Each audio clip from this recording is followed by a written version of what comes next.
দেশটা নয়তো কারো বাপের ভিটা, করবে মন চাহিলেই যখন যেটা। দেশটা নয়তো কারো বাপের ভিটা, করবে মন চাহিলেই যখন যেটা। দেশটা নয়তো কারো বাপের ভিটা, করবে মন চাহিলেই যখন যেটা। দেশটা লক্ষ মায়ের ইজ্জতের দামে কেনা, মাটিতে মিশে আছে লাখ শহীদের রক্ত কণা। দেশটা লক্ষ মায়ের ইজ্জতের দামে কেনা, মাটিতে মিশে আছে লাখ শহীদের রক্ত কণা। শহীদের রক্তের দামে কেনা মোদের সোনার ভিটা, শহীদের রক্তের দামে কেনা মোদের সোনার ভিটা। তবে কেন অভ্যাস হলো বিদেশিদের কদম চাটা, তবে কেন অভ্যাস হলো বিদেশিদের কদম চাটা। দেশটা নয়তো কারো বাপের ভিটা, করবে মন চাহিলেই যখন যেটা। দেশটা নয়তো কারো বাপের ভিটা, করবে মন চাহিলেই যখন যেটা। যে দেশের মাটি থেকে গন্ধ আসে ওই কালেমার, সে দেশের আকাশ ছুঁয়ে রয় দাঁড়িয়ে কত মিনার। যে দেশের মাটি থেকে গন্ধ আসে ওই কালেমার, সে দেশের আকাশ ছুঁয়ে রয় দাঁড়িয়ে কত মিনার। আজানের সুরে সুরে জীবন যাদের বেড়ে ওঠা, আজানের সুরে সুরে জীবন যাদের বেড়ে ওঠা। সে দেশে আজকে কেন নাস্তিকতার ঘন ঘটা। দেশটা নয়তো কারো বাপের ভিটা, করবে মন চাহিলেই যখন যেটা। দেশটা নয়তো কারো বাপের ভিটা, করবে মন চাহিলেই যখন যেটা। যারা আজ চিল্লাইতেছে স্বাধীনতা স্বাধীনতা, দেশ নয় তাদের আজই দাদার লাগি মাথা ব্যথা। যারা আজ চিল্লাইতেছে স্বাধীনতা স্বাধীনতা, দেশ নয় তাদের আজই দাদার লাগি মাথা ব্যথা। আসলে মোদের হলো বদনসিবার কপাল ফাটা, তাই দেই বারে বারে ওদের হাতেই ক্ষমতাটা। নারে তাকবীর! আমরা ভয় পাই কাকে? জবান খুলে কাকে? যার সারা জিন্দেগি যতদিন আল্লাহ পাক হায়াত রাখেন ততদিন পর্যন্ত যদি গোলামি করতে হয়, কার গোলামি চলবে? নারে তাকবীর! লড়াইয়ের ওই ময়দানেতে যেতে তোমাকে হবে, প্রয়োজনে সব রক্তটুকু জমিনেই ঢেলে দেবে। লড়াইয়ের ওই ময়দানেতে যেতে তোমাকে হবে, প্রয়োজনে সব রক্তটুকু জমিনেই ঢেলে দেবে। তবুও তোমায় লড়তেই হবে, মানিবে না পরাজয়। তবুও তোমায় লড়তেই হবে, মানিবে না পরাজয়। বিপ্লব মানে জীবন দেয়া বসে থাকা নয়, সে কোনো দিন আসবে না রে করো যদি ভয়। আসবে বিজয় রক্ত আর জীবনের বিনিময়, আসবে বিজয় রক্ত আর জীবনের বিনিময়। বিপ্লব মানে জীবন দেয়া বসে থাকা নয়, সে কোনো দিন আসবে না রে করো যদি ভয়। বিপ্লব মানে জীবন দেয়া বসে থাকা নয়, সে কোনো দিন আসবে না রে করো যদি ভয়। শাসনের নামে কেউ বা বিশ্বে মেহনতি জনতারে, ইমানের উপর আঘাত ওরা হানিছে বারে বারে। শাসনের নামে কেউ বা বিশ্বে মেহনতি জনতারে, ইমানের উপর আঘাত ওরা হানিছে বারে বারে। প্রতারণার ওই ফাঁদে পড়ে মোরা জীবন করেছি ক্ষয়, প্রতারণার ওই ফাঁদে পড়ে মোরা জীবন করেছি ক্ষয়। বিপ্লব মানে জীবন দেয়া বসে থাকা নয়, সে কোনো দিন আসবে না রে করো যদি ভয়। বিপ্লব মানে জীবন দেয়া বসে থাকা নয়, সে কোনো দিন আসবে না রে করো যদি ভয়। ঠিক কিনা? আমাদের বাংলার দামাল ছেলেরা ভয় দূর করে যখন রাজপথে নামতে বাধ্য হয়েছে, আল্লাহ পাক তাদের গলায় বিজয়ের মালাই দান করে দিয়েছে। কথা ঠিক কিনা বলেন? এই বদরের যুদ্ধে মুসলমান মনে রাখবেন 313 জন ভয়কে জয় করে যুদ্ধের ময়দানে দাঁড়িয়ে গিয়েছে। 1000-এর মোকাবেলায় আল্লাহ তাদের গলায় বিজয়ের মালা দান করে দিয়েছে। ভবিষ্যতে যত ইসলাম বিদ্বেষী কার্যক্রম হবে, ইনশাআল্লাহ বাংলার দামাল ছেলেরা যদি ভয়কে দূর করে রাজপথে দাঁড়িয়ে যায়, বাংলাদেশে কোন নাস্তিক বেঈমান মুরতাদদের দ্বিতীয়বার কোন উঠে দাঁড়ানোর সাহস করার কথা না। ঠিক কিনা যারা বলেন? আল্লাহ পাক আমাদের ইমানি জজবা দান করুক, ইমানি পাওয়ার দান করুক, বলেন আমিন। এখনো সম্ভব আগামীর বাংলাদেশকে নতুন করে ইসলামের ছাঁচে এদেশকে গঠন করা। যতদিন পর্যন্ত ইসলাম কোরআন সুন্নাহর অনুকূলে এদেশ পরিচালনা না হবে ততদিন পর্যন্ত শান্তি আশা করা বোকামি ছাড়া কিচ্ছু নয়। আমরা দেখেছি, আমরা 53 বছর দেখেছি, আমরা বারবার ক্ষমতার পালাবদল দেখেছি। এক দলকে বসাই, আরেক দলকে উঠাই, এক দলকে নামাই, আরেক দলকে ওদিকে ফেলে দেই, আরেক দলকে ক্ষমতার মসনদে বসায় দেই। ফায়দা কি? আপনি আর আমি সাধারণ জনগণ দিন শেষে 100 টাকার সিরা নোট নিয়েই মিছিলের স্লোগান দেওয়া লাগে। কথা কয় না? 100 টাকার মিছিলে যাওয়ার পরে 100 টাকার সিরা নোট দেয়। কেউ কেউ তো শুধুমাত্র 1 কাপ চা দিয়েই সন্তুষ্ট করতে চায়। দিন শেষে আঙুল ফুলে কলা গাছ হয় নেতারা, আর জনগণ সারা জিন্দগি ভ্যান আর রিক্সা চালায় খায়। এজন্য ইসলামী ব্যবস্থাপনা ছাড়া কিয়ামত পর্যন্ত সময় দিলাম, সরকারের পালা বদল হবে, হাত বদল হবে, চাঁদাবাজ বদল হবে না, হতে পারে না। এজন্য কোরআন সুন্নাহ দরকার আছে কিনা? কোরআন সুন্নাহ দরকার আছে কিনা? আগামীর বাংলাদেশকে ইসলামের বাংলাদেশ হোক, এটা আমরা চাই তো ইনশাআল্লাহ। এই জন্য আবারও যখন কেউ আমাদের সামনে বারবার নামাজের কথা বলে, বিভিন্ন কথা বলে আমাদের কাছে ভোট চাবে, আমরা দেখব যে আসলেই তারা নামাজি কিনা। আমরা দেখব ফজর থেকে এসা পর্যন্ত তাকে মসজিদে পাওয়া যায় কিনা। যদি ফজর থেকে এসা পর্যন্ত নির্বাচনের আগেও পাওয়া যায়, পরেও পাওয়া যায়, বা ভোটে দাঁড়ানোর আগেও পাওয়া গিয়েছে, বুঝতে হবে ও আসলেই নামাজি। কিন্তু যারা শুধুমাত্র নির্বাচন আসার আগে আমাদেরকে ধোঁকা দেওয়ার জন্য মসজিদে যায়, এরা নামাজি নয়, এরা ভণ্ড। কথা ঠিক কিনা বলেন? আমরা 80 রাকাত তাহাজ্জুদের গল্প একবার শুনি নাই, অনেকবার শুনেছি। 70 রাকাত তাহাজ্জুদের গল্প আমরা বারবার শুনেছি। আমরা এই সমস্ত গল্প শুনতে শুনতে দিশাহারা। এখন আর গল্প নয়, বাস্তবতা দেখতে চাই।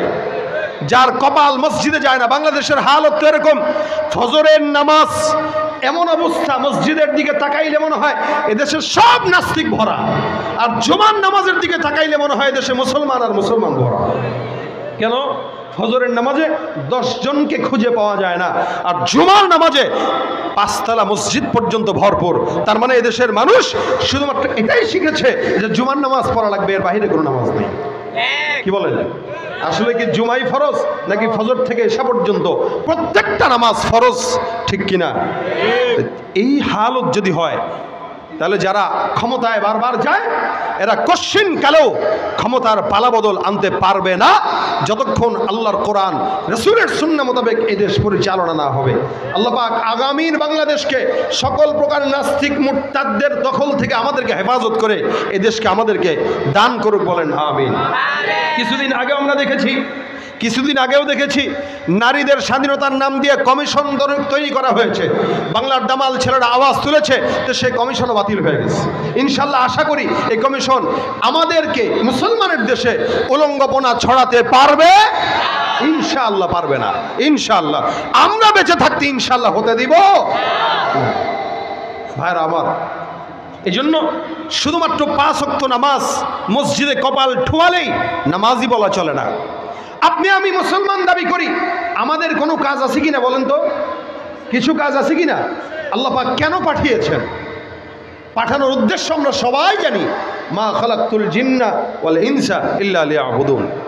আল্লাহর দাসত্ব, আল্লাহর গোলামি। বলে গোলামি সবচাইতে কোনটার মাধ্যমে হয়? আবদিয়াত সবচাইতে বেশি কোন ইবাদতের মাধ্যমে হয়? সেটা কি? মাথা ঝুঁকানো। আমরা বলি না যে মারা গেছি কিন্তু মাথা নোয়াই নাই, মরতে রাজি কিন্তু মাথা ঝুঁকাইতে রাজি না। কেন? বলে শত্রুর সামনে মাথা নোয়াবো কেন? একটা পুরুষ এ কথাই বলে, ঠিক তেমনি ভাবে একজন মুমিন এ কথাই বলে যে আল্লাহ ছাড়া কারো সামনে মাথা নোয়াইতে পারি, এটা মুমিনের কাজ, এটা মুমিনের ঈমান। এক সাহাবী নবী করিম সাল্লাল্লাহু আলাইহি ওয়াসাল্লামের কাছে ডাক দিয়া বলেন, ইয়া রাসূলুল্লাহ, আমি আপনার সাথে জান্নাতে যেতে চাই, আমাকে কি কোনো আমল দেওয়া যায়? তো নবী বলেন, এছাড়া আর কি চাও? বলে এটাই চাই। রাসূল বলেন, বুঝে শুনে জবাব দাও, এছাড়া আর কি চাও? সাহাবী বলেন, হুজুর এটাই চাই, আপনার সাথে জান্নাতে যাব। কার সাথে যাবে? কথা কয় না। কার সাথে যেতে চায়? আপনাকে জিজ্ঞাসা করলে বলবেন আমি আমার নেতাকে নিয়ে মরতে চাই। দেখছেন না ভিডিওতে? মরার আগে পর্যন্ত বলতেছে আমি ওই দল করি, ওই দলের জিন্দাবাদ হোক। কত বড় বেহায়া, কত বড় নাফরমান, নিমু খারাম হইলে দলের নেতার নাম নিয়ে নিয়ে মরাটাকে সৌভাগ্যের মনে করে। রাসূল সাল্লাল্লাহু আলাইহি ওয়াসাল্লাম বলতেছেন, সাহাবী কি চাও? হুজুর আপনার সাথে জান্নাত চাই। রাসূল বলেন, তাহলে তুমি আমাকে সাহায্য করো, আল্লাহ পাককে সেজদা দিয়া আমাকে সাহায্য করো, তাহলে আমি তোমাকে আল্লাহর কাছে সুপারিশ করে জান্নাতে নিতে পারবো। যে ব্যক্তি আল্লাহকে যত বেশি সেজদা দেয় সে আল্লাহ পাকের তত বেশি নিকটবর্তী হয়। আর সেজদা এটা এমন একটা বিষয় যেটা শুধুমাত্র আল্লাহর সঙ্গেই সম্পৃক্ত। আমাদের দেশে মুসলমান দাবি করার পরেও আল্লাহকে বাদ দিয়া খাজার দরবারে যায় সেজদা দেনেওয়ালা লোক আছে না নাই? কম না বেশি? অনেক।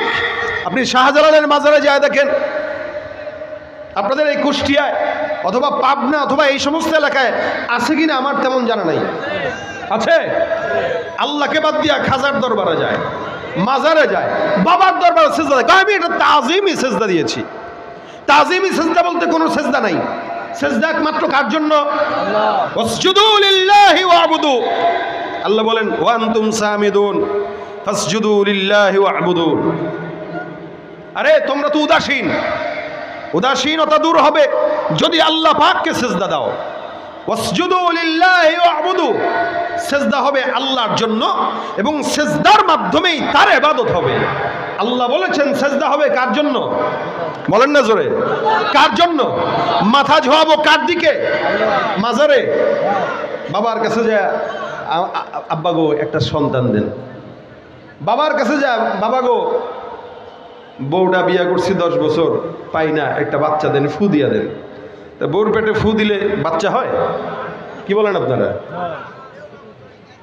এখন বাপ যদি ওই কোয়ালিটির হয় তাহলে গো ঠিক আছে বউটারে আমাদের এখানে 3 দিনের এতেকাফে রেখে যাও। বাচ্চা পাইতে হলে 3 দিনের এতেকাফে খাজা বাবার দরবারের খানকায় রাখা লাগে। এখন বুঝেন আপনার কষ্ট করা 10 লাখ টাকা মহারণা দিয়ে বিয়ে বিবাহিত বউ, এটারে যদি খাজার দরবারে 3 দিনের জন্য রেখে আসেন, এরপরে যদি সন্তান হয় বুঝবেন প্রোডাক্ট আপনার না আপনার বাপের। কথা বলেন ঠিক কিনা?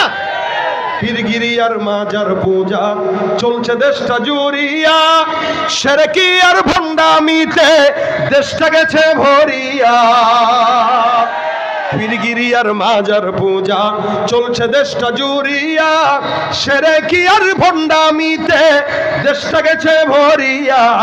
গাজার কলকি টান মারিয়া, গাজার কলকি টান মারিয়া দেখায় খাজার শান। ওরা শিক্ষিত শয়তান, ওরা আমার সাথে, ওরা শিক্ষিত শয়তান, ওরা দুর্নীতির ওই আখড়ায় বসে, দুর্নীতির ওই আখড়ায় বসে জাহির করে জ্ঞান, কলম দিয়ে কামায় টাকা ধরে সাধুর ভান। ওরা শিক্ষিত শয়তান, ওরা শিক্ষিত শয়তান, ওরা শিক্ষিত শয়তান, ওরা শিক্ষিত শয়তান। ঠিক কিনা? মাজারে যায় সেজদা দেওয়া যাবে? দিবেন? তাজিমি সেজদা দিবেন না। সেজদা কাউকে দেওয়া জায়েজ নেই, না বাপ, না মা, না স্বামী, না পীর, না বুজুর্গ। কোন পীর যদি বলে আমার ভাই সেজদা দাও, বুঝতে হবে ওইটা আপনার আসল পীর না, ওইটা শয়তানের পীর। সেজদা হবে কার জন্য? ওয়াসজুদু লিল্লাহি ওয়া'বুদু, একমাত্র আল্লাহর জন্য সেজদা। দেখেন ভাই, আমি আপনি সেজদা না দিলেও আল্লাহর কোনো যায় আসে না। এই গোটা দুনিয়াতে যত আসমান জমিন যা কিছু নজরে আছে এগুলা কাকে সেজদা দেয়? আল্লাহকে সেজদা দেয়। এই যে গাছপালা দেখতেছেন আল্লাহকে সেজদা দেয়। ওয়াশ-শামসু ওয়াল কমারু বিহুসবান ওয়ান নাজমু ওয়াশ-শাজারু ইয়াসজুদান। তারকারাজি, সূর্য, চন্দ্র, পাহাড় পর্বত যা আছে সব সৃষ্টি জগৎ সেজদা একমাত্র কাকে দেন? আল্লাহকে দেন। এই সেজদা শুরু হয় আদম পয়গম্বর থেকে। যখন নাকি আল্লাহ পাক আদম নবীকে বানাইলেন তখন আল্লাহ পাক রব্বুল আলামিন সব ফেরেশতাদেরকে বলছেন উসজুদু লি আদম। আদমকে কি দাও? সেজদা দাও। এই সেজদা ইবাদতের নয়, এটা আল্লাহ পাকের আদেশ দেওয়া এবং মানবের যে সম্মান বেশি এটাকে প্রমাণের জন্য। যে সব ফেরেশতাকে বলতেছেন উসজুদু লি আদম, তোমরা আদমকে সেজদা দাও। আদম একটা মানুষ, দেখেন ফাসাজাদাল মালাইকাতু কুল্লুহুম আজমাউন, সব সিজদা দিয়ে দিল ইল্লা ইবলিস। দেয় নাই কে? দেয় নাই কে? ওই যে যেই পীরের পায়ে সিজদা দেওয়া যে শয়তান হেঁটে দেয় নাই, সবাই দিল, ইবলিস দেয় নাই। কেন? আল্লাহ বলছেন ক্বালা মা মানাআকা আল্লা তাসজুদা ইযা আমারতুক। শয়তান কয় ক্বালা আনা খায়রুম মিন খলাকতানি মিন নারিন ওয়া খলাকতাহু মিন তিন। আমার আল্লাহ পাক ডাক দিয়া কয় শয়তান কে তোরে নিষেধ করলো? শয়তান তোমাকে আমি আল্লাহ সিজদা দিতে বললাম, সিজদা দাও নাই, কেন দাও নাই? শয়তান ডাক দিয়া কয় যুক্তিতে মিলে না। কিসে মিলে না? যুক্তিতে মিলে না। কেমনে যুক্তিতে মিলবে? আমি হইলাম আগুনের তৈরি, সে হইল মাটির তৈরি। আগুন উপরের দিকে যায়, মাটি নিচের দিকে যাবে। আমার মতো একজন আগুনের তৈরি সৃষ্টি মাখলুক, মাটি দ্বারা যার মাধ্যমে তৈরি হয়েছে, ওই মাটির তৈরি মানুষকে সিজদা দেওয়া আমার জন্য শোভা পায় না। আল্লাহ পাক বলেন যেহেতু শয়তান সিজদা দেয় নাই, অস্বীকার করলো, যার কারণে কিয়ামত পর্যন্ত তাকে লাঞ্ছিত অপমানিত শয়তান বানায় দিলাম। আল্লাহর আদেশ অমান্য করার কারণে কিয়ামত পর্যন্ত শয়তান। এখন শয়তানকে কিয়ামত পর্যন্ত যে শয়তান বানাইছে তার একটা রাগ আসেনি? এই দেখেন যেগুলো নাফরমান, এরা বাবার সঙ্গে নাফরমানিও করে, আবার বাবা মায়ের দিলে বাবার বিরুদ্ধে চক্রান্তও করে। শয়তান এবার ডাক দেয়া আল্লাহ আমার যেহেতু শয়তান বানায় দিছ, লাঞ্ছিত বানায় দিলা, আমাকে একটা অর্ডার দিয়া দাও, আমি যেটা বলবো ওইটা তুমি শুনবা কিনা? আল্লাহ পাক বলে বল তোর কি আশা? শয়তান বলে ক্বালা ফাবিইজ্জাতিকা লাউগবিয়ান্নাহুম আজমাইন। আপনার যত বান্দা আছে কিয়ামত পর্যন্ত সব বান্দাদেরকে আমি আল্লাহ পাক রব্বুল আলামিনের কুদরতি কদম বাদ দিয়া বাবার কদমে সিজদা দেওয়ার জন্য অনুপ্রাণিত করব। এই সুযোগটা মরণ পর্যন্ত, কিয়ামত পর্যন্ত আপনি আমাকে দান করে দেন। আল্লাহ পাক বলেন সব সুযোগ আমি আল্লাহ পাক রব্বুল আলামিন তোকে দান করলাম। এই জন্য আমার আল্লাহ ডাক দিয়া বলেন সুম্মা লাআতিয়ান্নাহুম মিন বাইনি আইদিহিম ওয়া মিন খালফিহিম ওয়া আন আইমানিহিম ওয়া আন শামাইলিহিম। শয়তান এমন একটা চিজ, আল্লাহ পাক রব্বুল আলামিন তাকে এমন একটা পাওয়ার দান করলেন যার কারণে শয়তান বান্দার ডান দিক থেকে, বাম দিক থেকে, পিছন দিক থেকে, সামনের দিক থেকে, চতুর্দিক থেকে বান্দাকে আল্লাহর ইবাদত থেকে দূরে সরানোর জন্য কিয়ামত পর্যন্ত চক্রান্ত করবে। যেই বান্দা দুর্বল ইমানদার, ওই বান্দা শয়তানের জালে পড়ে আল্লাহকে নয় খাজার দরবারে, লালনের দরবারে সিজদায় পড়ে থাকবে। আর যে শয়তানকে মানবে না তো সে মসজিদে চলে যাবে। ভাইরা আমার, আমার আল্লাহ পাক রব্বুল আলামিন ডাক দিয়া বলেন আলিল্লাহি ইয়াসজুদু মা ফিস সামাওয়াতি ওয়া মা ফিল আরদ মিন দাব্বাতিন ওয়াল মালাইকাতু ওয়া হুম লা ইস্তাকবিরুন। আসমানের দিকে তাকাও, জমিনের দিকে তাকাও, পাহাড়ের দিকে তাকাও, সমুদ্রের দিকে তাকাও, গোটা আসমানের জমিনের মধ্যে যা কিছু আছে আল্লাহ পাক রব্বুল আলামিন বলেন ওয়ালিল্লাহি ইয়াসজুদু মা ফিস সামাওয়াতি ওয়া মা ফিল আরদ। আসমানের জমিনের মধ্যে যা কিছু দেখা যায় এই সব কিছু আমি আল্লাহ পাক রব্বুল আলামিনকে সিজদা দেয়। সুবহানাল্লাহ, জোরে বলেন সুবহানাল্লাহ। আসমানে যা আছে, জমিনে যা আছে, জমিনে কি কি আছে? জমিনে খাল বিল আছে, নদী নালা আছে, এই জমিনের ভিতরে মানুষ বসবাস করে, পাহাড় পর্বত আছে, গাছপালা আছে, যা কিছু আছে। আসমানে কি আছে? আসমানে মেঘমালা আছে, তারকারাজি আছে, সূর্য আছে, চন্দ্র আছে। এই সব কিছু আল্লাহ পাক রব্বুল আলামিন বলেন এরা কোনো প্রকার অহংকার ছাড়াই আমি আল্লাহর কদমে সিজদা দেয়। ওয়ালিল্লাহি ইয়াসজুদু মা ফিস সামাওয়াত। আসমানে যা আছে এরাও সিজদা দেয়। হে মুসলমান, নবীর উম্মত বুঝবেন, রাসূল করিম সাল্লাল্লাহু আলাইহি ওয়াসাল্লাম বর্ণনা করেন আসমান কত বড়, বিশাল বড়। আসমানের মধ্যে আল্লাহর হাবিব বলেন 4 আঙ্গুল পরিমাণ জায়গা খালি নাই, যেই জায়গায় আল্লাহর ফেরেশতা নাই, আর ওই ফেরেশতারা আল্লাহ পাকের কদমে সিজদা করত অবস্থায় নাই। রাসূল সাল্লাল্লাহু আলাইহি সাল্লাম বলেন আসমানে 4 আঙ্গুল জায়গা খালি নাই। এখন আসেন, আসমানটা কত বড়? আপনার আমার কাছে মনে হবে যতটুকু দেখি মনে হয় এতটুকুই, বলে না না। বিদায় নিহায়ার ভিতরে উল্লেখ আছে আসমান এখান থেকে জমিন থেকে প্রথম আসমান পর্যন্ত আল্লাহ রসুল বলেন 500 বছরের দূরত্বের রাস্তা। সুবহানাল্লাহ, আরো জোরে বলেন সুবহানাল্লাহ। এখান থেকে প্রথম আসমান পর্যন্ত কয়শো বছর?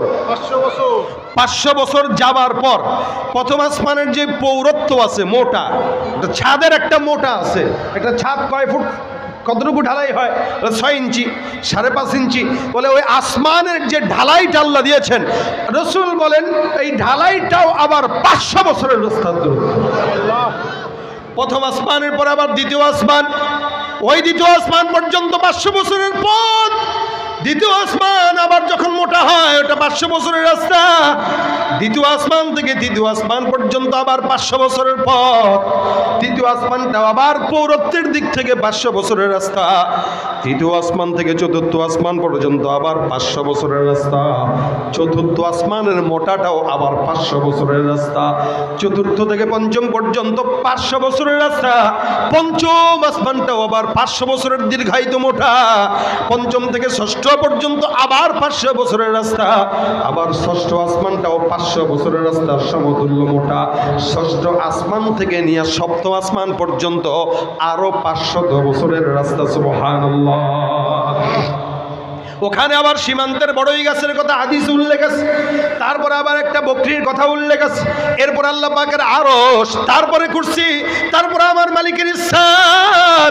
আল্লাহ নবী সাল্লাল্লাহু আলাইহি সাল্লাম বলেন একজন আল্লাহর ফেরেশতা আল্লাহ পাকের কুরসিটা যেটা বহন করে রাখলো, এই সমস্ত ফেরেশতার সংখ্যা 4 জন অথবা 8 জন।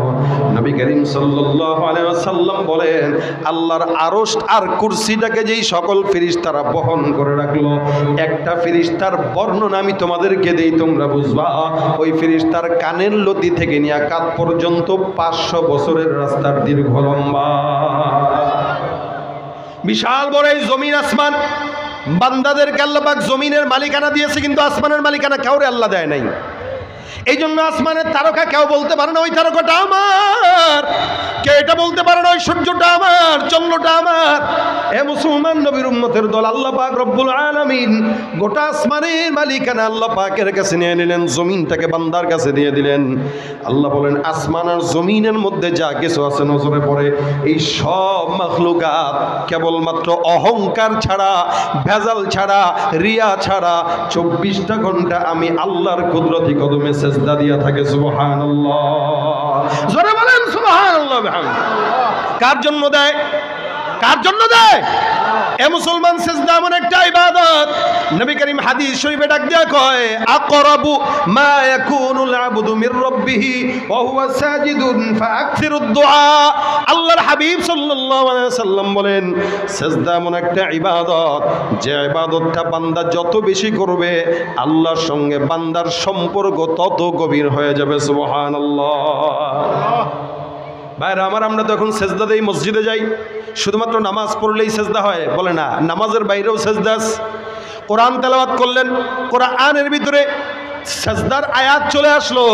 আল্লাহ রাসূল সাল্লাল্লাহু আলাইহি ওয়াসাল্লাম বলেন কেউ যদি সেজদার আয়াত তেলাওয়াত করে আর সেজদায় পড়ে যায়, শয়তান পিছন দিকে ফিরে পালায় আর ডাক দিয়া কয় আল্লাহ, এই বান্দাদেরকে তুমি মাটি দিয়া বানানোর পরেও তারা সেজদা দিয়া তোমার কাছে দামি হয়ে গেছে, আর আমি এই সেজদা না দেওয়ার কারণে কিয়ামত পর্যন্ত মানুষের মুখের গালির শিকার হয়েছি। যার কারণে দেখবেন যে যত বেশি শয়তান তারে মানুষ শয়তান বলেই গালি দেয়, ঠিক কিনা? শয়তান একটা মানুষ, তারা বলতেছে কি শয়তান, কেন? ওর মানুষের সুরত হইতে পারে, কিন্তু ওর যা কাজ সব শয়তানকেও হার মানায়, ঠিক কিনা জোরে কন?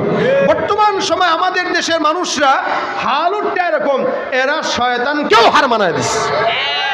শয়তানও দেখলে কয় আল্লাহ আমি কি শয়তানও আমার চেয়ে বড় না। ভাইরা আমার, সেজদার মাধ্যমে আল্লাহ বান্দার সমস্ত মনের আশা পূরণ করে দেয়। হাদিস শরীফে পয়গম্বর ঘটনা বর্ণনা করে, হাদিস শরীফে ঘটনা আছে রাসূলের একজন সাহাবী নাম আবু মুআল্লাক, আনসারী সাহাবী। খুব মনোযোগের সঙ্গে শুনবেন, এই ঘটনার থেকে আমাদের শিক্ষা আছে। আবু মুআল্লাক ব্যবসায়ী মানুষ ছিলেন, ব্যবসার জন্য বিভিন্ন জায়গায় দৌড়াদৌড়ি করতেন, সফর করতেন। উনি একদিন একাকী ব্যবসার জন্য বের হইলেন, উটের উপরে সওয়ার হয়ে, উটের উপরে মাল। এখানে যারা ব্যবসা করেন মাল ঢাকার থেকে আনে না, অনেকে আছে ঢাকায় কখনো একা যায়, কখনো বন্ধু বান্ধবদেরকে নিয়ে যায়। আবু মুআল্লাক উনি একাকী সফরটা করছেন। আরবের সফরের হালত ছিল এরকম, ঘোষণা করা হতো অমুক এলাকায় অমুক তারিখে একটা কাফেলা যাবে সিরিয়ার উদ্দেশ্যে, কেউ যদি আসো নাম লেখাও। তো নাম লেখানো হতো 100-150 জন, বাস একসঙ্গে রওনা হইতো। তা আবু মুআল্লাকের এই সফরটা সম্পূর্ণ একাকী ছিল, একাকী। উনি রওনা হয়ে গেছেন, ওনার সঙ্গে কেউ নাই, 2-1 সফর সঙ্গী। উটের উপরে বিশাল বড় মাল, বিশাল বড় মরুভূমির মাঝখানে যায়। যখন নাকি মরুভূমির মাঝখানে দুপুরবেলা তাঁবু টাঙাইল বিশ্রামের জন্য, নিজে কিছু নামাজ কালাম পড়ে পানি টানি খাবার দাবার খেয়ে একটু বিশ্রাম নিল। বিশ্রাম নিতে নিতে হঠাৎ করে তাকায় দেখে চতুর্দিক থেকে ওনাকে ডাকাত সর্দার ঘেরাও করে ফেলছেন। বুঝেন যাচ্ছে কোথায়? ব্যবসায়িক সফরে। প্রতিমধ্যে মরুভূমির মাঝখানে তাঁবু গাড়লেন, আর এই তাঁবুটার চতুর্দিক থেকে ডাকাত সর্দার ঘেরাও করছে। ডাকাত যদি রাত্রেবেলা চলাচলের সময় আল্লাহ না করুক ধরে, তাহলে সুন্নত তরিকা আছে। মনে করেন একটা চাকুনি আপনারা ধরছে, এই দে আপনি, এই বেটা তুই ছিল সামনে বেটা, আমি অমুক দলের। দল বললাম কারণ এখন আর লিগ নাই, এখন সব দল হয়ে গেছে, তো এই কারণে দলটা বললাম। সুতরাং ওইটা করলে আরো মায়ের বেশি খাইবেন। এই জন্য ডাকাত ধরলে কোনো দলের পরিচয় দিয়েন না, নেতার পরিচয় দিয়েন না, কারণ ডাকাত ওই মুহূর্তে নেতা আর দল রে গনায় ধরে কম। কথা বলবেন তো পেটে ছুরি ঢুকা লাজেম হয়ে যাবে। ডাকাত ধরলে সুন্নত তরিকা হইল। আবু মুআল্লাকের হাদিস থেকে শুনেন, ডাকাত ধরবে, ভাই সারেন্ডার হয়ে গেলাম, ভাই যা আছে নিয়ে যে দয়া করে আমার আঘাত দিস না। তখন ডাকাত চিন্তা করবে না এই লোক নিরাপদ, ভাই নে দে এবার ভাগ। এরকম করে আবু মুআল্লাককেও ধরছেন। আবু মুআল্লাক কয় ভাই যা আছে নিয়ে নাও, আল্লাহর রাস্তায় গায়ের মধ্যে হাত দিও না। কি বলছেন? গায়ে হাত দিও না, যা আছে নিয়ে যাও। ওই যে উটের উপরে বোঝাই যত সম্পদ আছে দিয়ে দিলাম, ভাই বিবি আছে বাচ্চা আছে, দয়া করে মানিস না, আমার বাঁচার দরকার। আবু মুআল্লাক বলে ভাই আমার দয়া করে বাঁচাও, কিন্তু ডাকাতটা হলো শেষরা, কিছু সন্ত্রাসী আছে মারে নেয়ও। এই ডাকাতটা এই কোয়ালিটির করে আনে না। আমি এমন ডাকাত, তুমি আমার নাম শুনো নাই, আমি যাকে ধরি তাকে মারি, সম্পদও নেই, বাঁচার কোনো উপায় নাই। আবু মুআল্লাক কয় ভাই সন্তান আমার ছোট, দয়া করে আমাকে বাঁচাও, আমার জন্য একটু মায়া করো, আমার একটু সুযোগ দাও, যা আছে তুমি নিয়ে নাও। ডাকাতটা কয় না, ধরা যেহেতু খেয়ে গেছো, ধরা খাইছো, মরবা নিশ্চিত, বেশি কথা বলা দরকার নেই, শেষ কোনটা ইচ্ছা একটু বল, শেষ ইচ্ছা কোনটা এটা বলো। আবু মুআল্লাক ডাক দিয়া বলে শেষ ইচ্ছা কোনটা? শেষ ইচ্ছাটা বর্ণনা করতে যায় বলতেছেন আমার শেষ ইচ্ছা হলো 2টা রাকাত নামাজ পড়তে দাও, আল্লাহর কাছে আমি সর্বশেষ সেজদাটা দিয়া মাওলার একটু প্রিয় হয়ে নেই। ডাকাত ডাক দিয়া বলে আরে বেটা তোর মতো কত বুজুর্গ দেখলাম শেষ সেজদা দিয়া পার পায় নাই। মনে রাখবেন সব সেজদা সমান নয়, কিছু সেজদা আছে আল্লাহর দরবারে বেশি প্রিয় হয়ে যায়, আর কিছু সেজদা আল্লাহর দরবারে গ্রহণ হয় না, ঠিক কিনা? আবু মুআল্লাক রাদিয়াল্লাহু তাআলা ডাক দিয়া বলে আমার 2টা রাকাত নামাজ পড়ার সুযোগ দাও, আমি আমার মাওলার দরবারে সেজদা দিব। আল্লাহর দরবারে সেজদা দেওয়ার জন্য আবু মুআল্লাক দাঁড়ায় গেল, ওযু করলো, নামাজে দাঁড়াইলো। এবার ডাকাত সর্দার ডাক দিয়া কয় তাড়াতাড়ি নামাজটা শেষ কর, পিছন থেকে খোঁচায়, এবারটা তাড়াতাড়ি নামাজ শেষ কর। আবু মুআল্লাক বলে সেজদার ভিতরে যখন গেলেন, খুব বুঝেন সেজদায় গেছে, সেজদার ভিতরে যে এবার দোয়া করে। আবু মুআল্লাকের হৃদয়ের মধ্যে ভয়। এই সময় উনি চিন্তা করতেছে আল্লাহ আমি যেই মুহূর্তে যেই জায়গাটা আছি এই জায়গাটায় তুমি মালিক ছাড়া আমার কেউ নাই, তুমি যদি আমাকে চাও বাঁচাইতে পারো, যদি মারতে চাও মারতে পারো, তবে আমি এটা বিশ্বাস করি গভীর জঙ্গলে আর সমুদ্রের মাঝখানে অথবা মরুভূমির মাঝখানেও কেউ না থাকলেও মাওলা তুমি আছো। তুমি যদি মাওলা চাও, দুনিয়ার সব মানুষ চাইলেও কোনো বান্দাকে ক্ষতি করতে পারে না, ঠিক কিনা? তুমি পারো করতে মোচন অভাব দুঃখী লোকের তুমি পরম মুক্তিদাতা মালিকে জগতের তুমি পারো করতে মোচন অভাব দুঃখী লোকের তুমি পরম মুক্তিদাতা মালিকে জগতের তোমার কাছে চাই যে পানা তোমার কাছে চাই যে পানা আমরা প্রতিদিন তোমার দয়ায় পূর্ণ আমার সারা নিশিদিন আল্লাহ তুমি দয়ার সাগর আল্লাহ তুমি দয়ার সাগর রহমানুর রহিম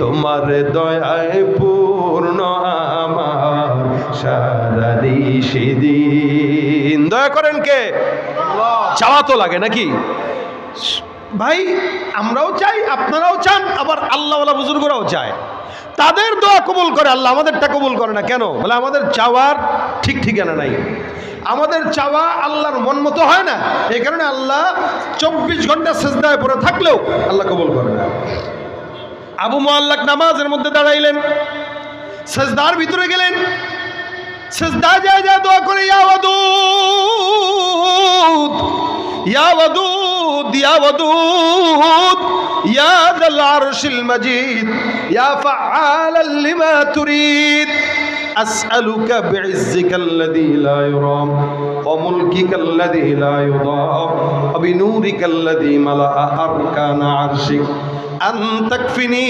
شر هذا اللص يا مغيث أغثني يا مغيث أغثني يا مغيث أغثني বারবার নামাজের সিজদার ভিতরে এই দোয়া করে আবু মুআল্লাক বর্ণনা করেন আমি যখন সিজদার ভিতরে যাই এই দোয়া করতেছি আল্লাহর কসম আমি সিজদার হালতে আমি নজরে দিলাম টের পাইলাম কোনো এক জায়গা থেকে দূর থেকে একটা কেউ যেন ঘোড়ায় সওয়ার হয়ে সামনের দিকে আগায় আসতেছে আরে আজীব আমি নামাজে দোয়া করতেছি মরুভূমি বিশাল সিজদায় দোয়া করতে দেরি কিন্তু আমি দেখলাম দূর থেকে ঘোড় সওয়ারের আওয়াজ আসতেছে হঠাৎ করে বুঝলাম এই ঘোড় সওয়ারটা আমার পানের পাশে এসে দাঁড়ায় গেছে আমি তো এরকম কাউরে দেখলাম না ডাকলাম না নামাজের ভিতরে সিজদার ভিতরে দোয়া করলাম ইয়া ওয়াদুদ ইয়া যাল আরশিল মাজিদ ইয়া মুগীস ওয়াগিসনি আমি টের পাইলাম নামাজের মধ্যে কেউ যেন আমার পাশে এসে দাঁড়ায় গেল চিন্তা করলাম কে হতে পারে কোনো মনে হয় ডাকাত আবার জোর হয়েছে হঠাৎ করে আমি কে আমাকে ডাকলো এ যুবক মাথাটা উঠাও নামাজ শেষ করো আমি নামাজটা শেষ করলাম নামাজের পর আল্লাহর কসম আমি তাকায় দেখলাম আমার সামনে ওই ডাকাত সর্দারের মাথাটা অর্ধেক আলাদা হয়ে জমিনের সামনে পড়ে আছে আজীব অবস্থা ডাকাতের মাথা কর্তন করা জমিনে পড়া সামনে সফেদ পোশাকে একজন আল্লাহর বান্দা দাঁড়ানো আমারে কয় ভাই টেনশন গেছেনি আমি জিজ্ঞাসা করলাম ভাই তুমি কে লোকটা আমার ডাক দিয়া বলে তুমি আমাকে চিনবা না আমি হলাম চতুর্থ আসমান থেকে নাজিলকৃত একজন ফেরেশতা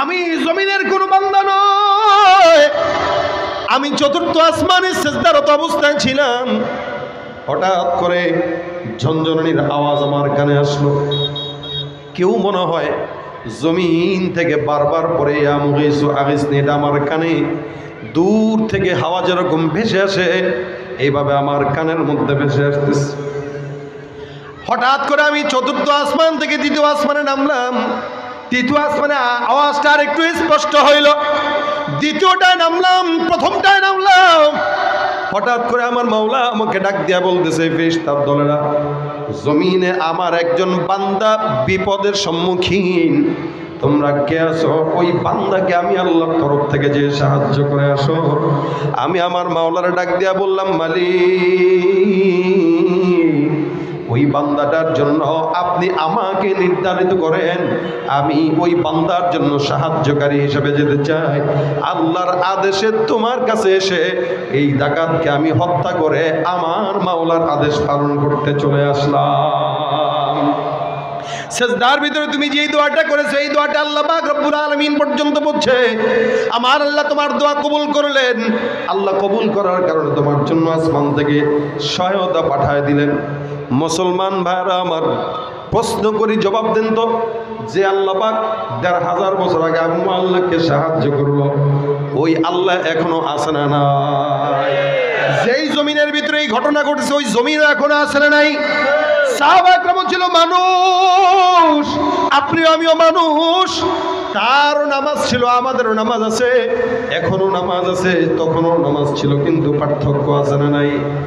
লোকও আসিল, আল্লাহ ছিল, এখনো লোকও আছে, আল্লাহ আছে। তখনও জমিন ছিল, এখনো জমিনও আছে, কিন্তু সেই ঈমান আর ইখলাস আর তাকওয়া নাই, যার কারণে আমাদের সমাজে নামাজি বান্দা থাকতেও ঘুষখোর আর সুদখোরের কমতি হয় না। ঠিক কিনা? নামাজ পড়া মসজিদ থেকে বের হয়ে সিগারেট ধরায় দেয়, নামাজও পড়ে জনগণের টাকা চুরি করে খায়, নামাজ পড়ে ব্যবসার ভিতরে 2 নাম্বারি করে, নামাজ পড়ে জনগণকে ধোঁকা দেয়, নামাজ পড়ে দিনের ভোট রাতে নিয়ে পাস হয়ে যায়। যতদিন পর্যন্ত সমাজের বান্দাদের ইখলাস ঠিক না হবে, আল্লাহর কসম, ততদিন পর্যন্ত আল্লাহর গায়বী মদদ আসমান থেকে আসবে না। ঠিক কিনা? নামাজ তখনও ছিল, এখনো আছে, ভবিষ্যতেও থাকবে। নামাজই করতেছে, কিন্তু তাকায় দেখবেন চেহারার দিকে, অধিকাংশ নামাজের চেহারার সাথে কোনো নূরের সম্পর্ক নাই। সেজদা দিতেছে যেন রিয়া মোতাবেক দিচ্ছে, বাস মানুষকে দেখানো লাগবে তাই দিচ্ছি, দায় সারা সেজদা দিচ্ছে। মসজিদে যাচ্ছে ঠিকই, আসতেছে ঠিকই, কিন্তু ঘুষ, সুদ, জেনা, ব্যভিচার, সন্ত্রাসী কার্যক্রম, এমন কোনো অন্যায় নাই যেটা সে করে না। আর এই হালতে কেউ যদি নামাজ আদায় করে, কিয়ামত পর্যন্ত নামাজ আদায় করবে, জিন্দেগিতেও ওই নামাজি বান্দা আল্লাহর প্রিয় হতে পারবে না, আর ওই সেজদার মাধ্যমে জান্নাত পাওয়া সম্ভব না। কথা ঠিক কিনা? জোরে কর ভাইরা আমার, এই কারণে যতদিন পর্যন্ত ঠিক মতো আল্লাহর গোলামি না করবেন, আল্লাহ আপনার কথা শুনবে না। আল্লাহ পাক ডাক দেয়া, কানা ইনদা যন্নি আবদি বি, আমার বান্দা আমার প্রতি যতটুকু ধারণা রাখবে, আমি আল্লাহ তার জন্য ততটুকুই ব্যবস্থা রাখবো। সাহাবী যতটুকু ধারণা রাখছে, আল্লাহ ততটুকু রাখছে। আমরা এখন বিপদে পড়লে আগে মেম্বারের কাছে যাই, চেয়ারম্যানের কাছে যাই, এমপির কাছে যাই, ইউনোর কাছে যাই, উপজেলা চেয়ারম্যানের কাছে যাই, প্রশাসনের কাছে যাই। এত 14 জায়গায় ঘোরা লাগতো না শুরুতেই যদি আল্লাহর কাছে যাইত। কি বলেন? শুরুতে নামাজে দাঁড়ায় আল্লাহর কাছে চাইতেন, আল্লাহ বলতো যে আমার কাছে যেহেতু আগে চাইছে, 14 জায়গায় যাওয়ার রাস্তাটা বন্ধ করে আগেই তার কাজটা করে দেয়। এখন 14 জায়গায় যায় যখন কাজ হয় না, তখন কাহারে আল্লাহ তুই ছাড়া তো আর কেউ নাই। 14 জায়গায় পরকিয়া কইরা এরপরে মালিকের প্রেম, এটা আল্লাহ গ্রহণ করবে না। ঠিক পরকিয়া বিবিকে যেরকম স্বামী গ্রহণ করতে চায় না, পরকিয়া বান্দাকেও তার মাওলা গ্রহণ করতে চায় না। পরকিয়া বান্দা মানে নেতার প্রতি প্রেম আছে, আল্লাহর প্রতি প্রেম নাই। আল্লাহকে আমি বানাইলাম, আমি খাওয়াইলাম, আমি পড়াইলাম, সব আমি দিলাম, আর মহব্বত করে নেতারে। কোন নেতা উঠতে বসতে মিথ্যা বলে 100টা? কোন নেতা ঘুষের টাকা না খাইলে পেটের ভাত হজম হয় না? কোন নেতা জনগণের টাকা চুরি করে আঙুল ফুলে কলা গাছ হওয়া না? এরকম নেতা যদি চান তাহলে আরো গোলামি করেন। সমাজের হালত যেই লাউ সেই কদুই থাকবে। এ কারণে আমাদের মহব্বত নেতাদের প্রতি থাকবে, পীরের প্রতি থাকবে, আলেমদের প্রতি থাকবে, বাবা মায়ের প্রতি থাকবে, তবে আল হুব্বু ফিল্লাহ ওয়াল বুগদু ফিল্লাহ। মহব্বতটা ততক্ষণ যতক্ষণ নেতা আল্লাহর পক্ষে আছে, ততক্ষণ। নেতা যদি আল্লাহ আর ইসলাম থেকে দূরে সরে যায়, ওই নেতাকে 1 সেকেন্ডের জন্য মানবো না, মানতে পারি না। কথা ঠিক কিনা দেখুন? কারণ এরা যে আগেও যেমন ছিল এখনো এমনই আছে, ভবিষ্যতে এমনই থাকবে। ওই মাঝখান দিয়া জনগণ হিসেবে আপনি তার গোলামি করে আপনার কোনো ফায়দা নেই। টিনের চালে আপনি থাকবেন, আপনার টিনের চালই জুটবে, এর চেয়ে বেশি কিছু জুটবে। এই কারণে গোলামি যদি করতে হয়, কার হবে বলেন না? কার হবে? যাদের হাতে যায় ক্ষমতা, দেশ যেন বাপের ভিটা, রাখতে চেয়ার শুরু করে বিদেশিদের পাচাটা। যাদের হাতে যায় ক্ষমতা দেশ যেন বাপের ভিটা, রাখতে চেয়ার শুরু করে বিদেশিদের পাচাটা, বিদেশিদের কথা মতো চালায় ওরা নিজের দেশ। দেখতে দেখতে গোল্লায় গেল আমার সোনার বাংলাদেশ। একে একে শেষ করেছি সবার দেখা হইল শেষ, দেখতে দেখতে গোল্লায় গেল আমার সোনার বাংলাদেশ। দেখতে দেখতে গোল্লায় গেল আমার সোনার বাংলাদেশ। কেউ দিল না সবাই নিল, আমরা যে কলর বলদ, সারা বছর নেয় না খবর, নির্বাচনে খুব দরদ। কেউ দিল না সবাই নিল, আমরা যে কলুর বলদ, সারা বছর নেয় না খবর, নির্বাচনে খুব দরদ। নির্বাচনের আগে নেতা ধরে কত রকম বেশ, নির্বাচনের আগে নেতা ধরে কত রকম বেশ। দেখতে দেখতে গোল্লায় গেল, জোরে দেখতে দেখতে গোল্লায় গেল, একে একে শেষ করেছি সবার দেখা হইল শেষ। দেখতে দেখতে গোল্লায় গেল আমার সোনার বাংলাদেশ। দেখতে দেখতে গোল্লায় গেল আমার সোনার বাংলাদেশ। মুসলমানের দেশটা মোদের আছে খাতা কলমে, দোষের দোষী যে বাজারাই শাস্তি পায় যে আলেমে। মুসলমানের দেশটা মোদের আছে খাতা কলমে, দোষের দোষী যে বাজারাই শাস্তি পায় যে আলেমে। ওরা ইসলাম বেচেই ক্ষমতাটা পাকাপোক্ত করে বেশ, ইসলাম বেচেই ক্ষমতাটা পাকাপোক্ত করে বেশ। দেখতে দেখতে গোল্লায় গেল, দেখতে দেখতে গোল্লায় গেল আমার সোনার বাংলাদেশ। একে একে শেষ করেছি সবার দেখা হইল শেষ। দেখতে দেখতে গোল্লায় গেল আমার সোনার বাংলাদেশ। দেখতে দেখতে গোল্লায় গেল আমার সোনার বাংলাদেশ। ঠিক কিনা ভাইরা আমার? এই জন্য আল্লাহর কাছে চাওয়া মন মতো চাওয়া দরকার। নবী ডাক দিয়া কয়, এই দেখেন আমরা যে রাসূলের উম্মত আছি, আমরা কম না বেশি? সবচেয়ে বেশি আখিরি নবীর উম্মত। বলে উম্মতের সংখ্যা কত কাতার হবে কিয়ামতের ময়দানে? আখিরি নবীর উম্মতের সংখ্যা হবে 120টা কাতার। কত কাতার? 120। এই ছাত্র ভাইরা বসেন, সবাই বসে যান, যারা দাঁড়ানো আছেন বসেন। কিয়ামতের ময়দানে কাতার হবে 120। কয়টা বলেন? 120 কাতারের ভিতরে আল্লাহর নবী সাল্লাল্লাহু আলাইহি ওয়াসাল্লামের উম্মত কতটুকু হবে আর অন্য উম্মত কতটুকু হবে? বলে মোটামুটি সমস্ত যারা আছে উম্মত এগুলো সবগুলা মিলে হবে 40টা কাতার। আর বাকি যত উম্মত আছে বাকি সব হবে রাসূলের উম্মতের সংখ্যা। মানে আদম থেকে ঈসা পর্যন্ত 40 কাতার, বাকি 80 কাতার হবে রাসূল সাল্লাল্লাহু আলাইহি ওয়াসাল্লামের উম্মত। এখন চিনবে কিভাবে? সব তো মানুষ এক, চেহারা তো সব মোটামুটি কাছাকাছি, চিনবে কিভাবে? রাসূলকে প্রশ্ন করা হয়েছে, নবী বলেন কিয়ামতের ময়দানে উম্মতদেরকে চিনার সবচেয়ে বড় মাধ্যম হবে ওদের কপালের সেজদার দাগ। আমি নবী এক একটার কপালের সেজদার দাগ দেখব, আর ওই সেজদার দাগগুলা উজ্জ্বল হয়ে আলোকিত হতে থাকবে, আমি ধরে ধরে ধরে ধরে জান্নাতে নিয়ে যাব। তার মানে যারা সেজদা দিবে ওদের কপাল হবে নূরে নূরান্বিত।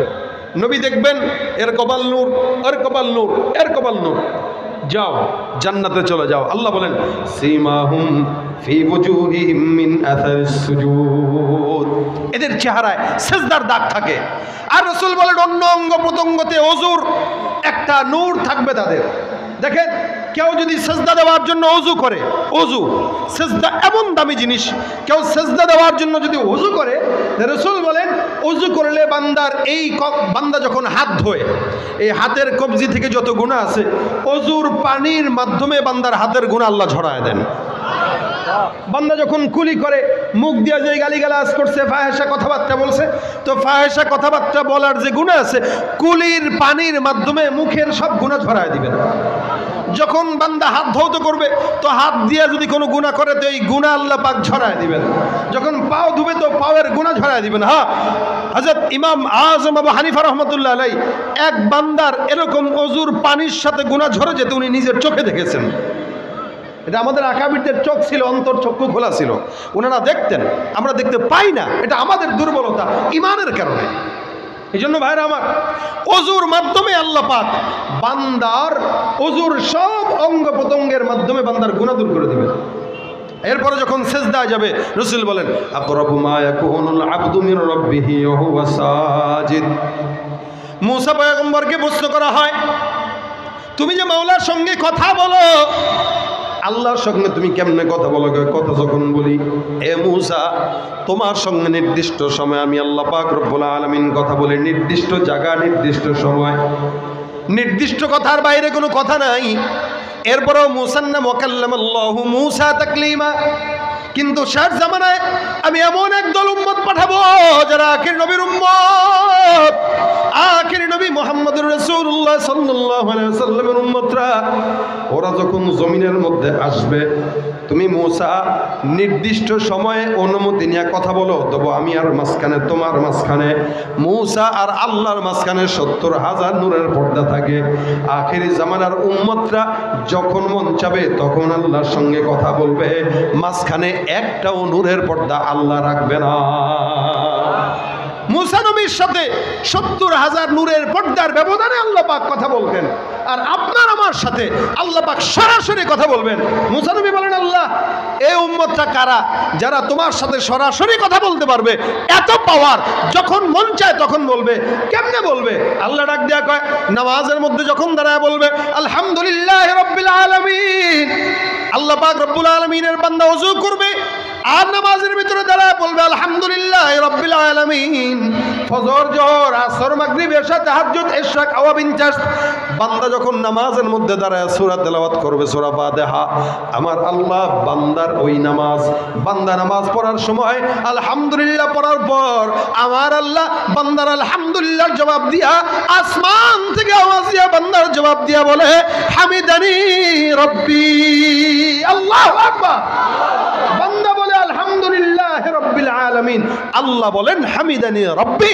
এরকম করে করে এক এক আয়াতের বিপরীতে আল্লাহ পাক বান্দার সঙ্গে সরাসরি নামাজের মাধ্যমে কথা বলে। এই কথা শুধুমাত্র নামাজের মাধ্যমে হয়, এছাড়া অন্য কোনো সময় না।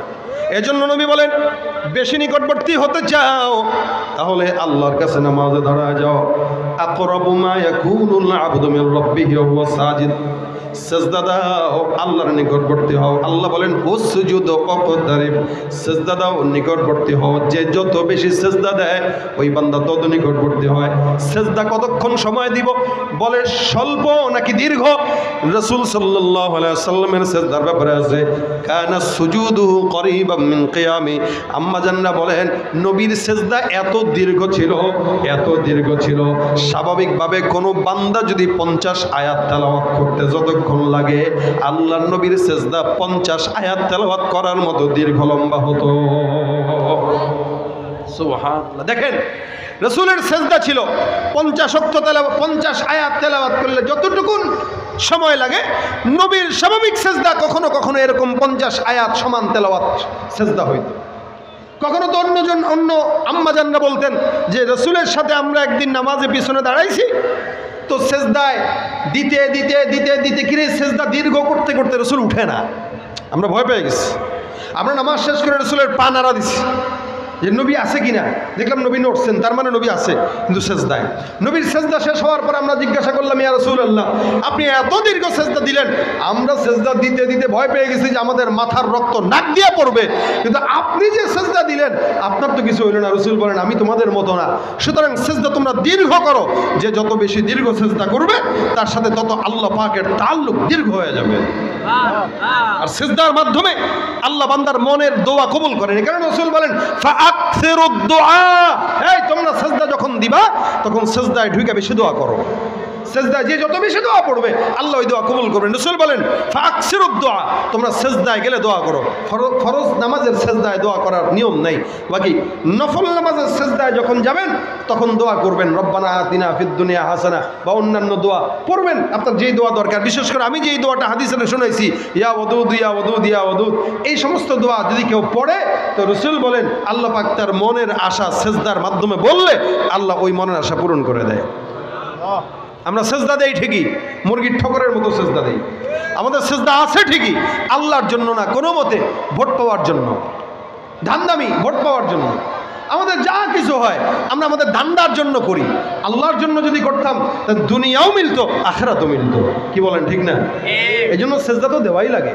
নামাজ তো পড়াই লাগে, তো এটা আল্লাহর জন্য পড়লে কি হয়, নিয়তটা একটু সহি করে ফেলি না যে এখন থেকে সেজদা দিব আল্লাহর জন্য, কারোর জন্য না, কোনো মাজারে না, কোনো বাপের দরবারে না, কোনো পীরের কাছে না। মাথা নোয়ানো যাবে না, মাথা ঝুঁকাইতে হলে এটা আল্লাহর জন্য ঝুঁকাইতে হবে। এই মাথা দামি জিনিস, এই শির দামি জিনিস, এটা ঝুঁকাইতে যদি হয় তো সেটা কার জন্য? এটা ঝুঁকাইতে হলে আল্লাহর জন্য, এছাড়া অন্য কারোর জন্য না। এই জন্য আল্লাহ পাক রব্বুল আলামিন বারবার বলছেন উসজুদু লিল্লাহ, আল্লাহর জন্য সেজদা দাও। কুল ইন্না সালাতি ওয়া নুসুকি ওয়া মাহইয়ায়া ওয়া মামাতি লিল্লাহি রাব্বিল আলামিন, সব আল্লাহর জন্য। এই জন্য বেশি বেশি সেজদা দেওয়ার তৌফিক আল্লাহ দান করুন। কখনো কখনো এমনি ওযু আছে তো সেজদায় পড়ে থাকবেন, নফল নামাজ শেষ করছেন, ফরজ শেষ করছেন, তো মসজিদে 10-15 মিনিট একটু সেজদা দিয়ে থাকেন, দেখবেন দিলে একটা শান্তি লাগবে। এমনি সেজদা দিয়ে থাকবেন, দোয়া করবেন, সেজদায় বারবার দোয়া করবেন, দেখবেন সেজদার মাধ্যমে যেই প্রশান্তি আপনি মিলবে, আপনাকে আল্লাহ পাক দিবেন, এই প্রশান্তি কোটি টাকা দিয়েও আপনি কখনো পাবেন না। রাত্রে তাহাজ্জুদের নামাজের সময় যদি উঠেন, একটু সেজদা দীর্ঘ করেন, আধা ঘন্টা হোক, 15 মিনিট হোক, সেজদায় পড়ে থাকেন, সেজদায় পড়ে পড়ে দোয়া করবেন। সন্তানের জন্য দোয়া, বেশি বেশি সন্তানের জন্য দোয়া করা দরকার। কেন? জামানা, ফিতনার জামানা চলে আসছে। সন্তানরা যেন আমাদের নাজাতের কারণ হয়, আমাদের বেইজ্জতির কারণ যেন না হয়। সন্তানরা যেন, সন্তানের মাধ্যমে যেন মা বাবার মুখ উজ্জ্বল হয়, এই দোয়া বেশি বেশি করবেন। ইনশাআল্লাহ আল্লাহ সেজদার মাধ্যমে বলা দোয়াগুলো আল্লাহ কবুল করবেন। এই জন্য ওই লালনের কাছে যায় অথবা বাবার কাছে, শাহজালালের মাজারে, বিভিন্ন জায়গায় যে সেজদা না দিয়া মসজিদে যে আল্লাহর জন্য সেজদা দেব, যেই জরুরত থাকুক, যেই হাজত থাকুক, সেজদা দিয়া মালিকরা হাজত করবেন। আল্লাহ পাকের হাবিব বলেছেন, আল্লাহ বলেছেন দোয়া কবুল করবেন। কোনো সন্দেহ আছে? কথা বলে না, কোনো সন্দেহ আছে? আল্লাহ রসুলের কথা মিথ্যা? সন্দেহ হয় আপনাদের? এই জন্য যা বলবো আল্লাহর কাছে বলবো, সেজদায় পড়ে বলবো ইনশাআল্লাহ। আল্লাহ আমাদের সকলকে বেশি বেশি সেজদা দেওয়ার তৌফিক দান করুন। যারা বলেন আমিন। আমাদের নামাজ পড়ার তৌফিক দান করুন এবং আল্লাহর কাছেই চাওয়ার তৌফিক দান করুন, বলেন আমিন। এই জন্য আপনাদের এই এলাকার যুবকরা যারা রাজনীতির সাথে জড়িত, অনেকে আছে, অধিকাংশ মানুষই রাজনীতি করে, এই রাজনীতির সাথে যারা জড়িত আছেন, ভাই আল্লাহর হস্তে নেতারে আল্লাহর উপরে নিয়েন না। ততটুকুই মানবেন যতটুকু নেতা ইসলামের ভিতরে থাকবে।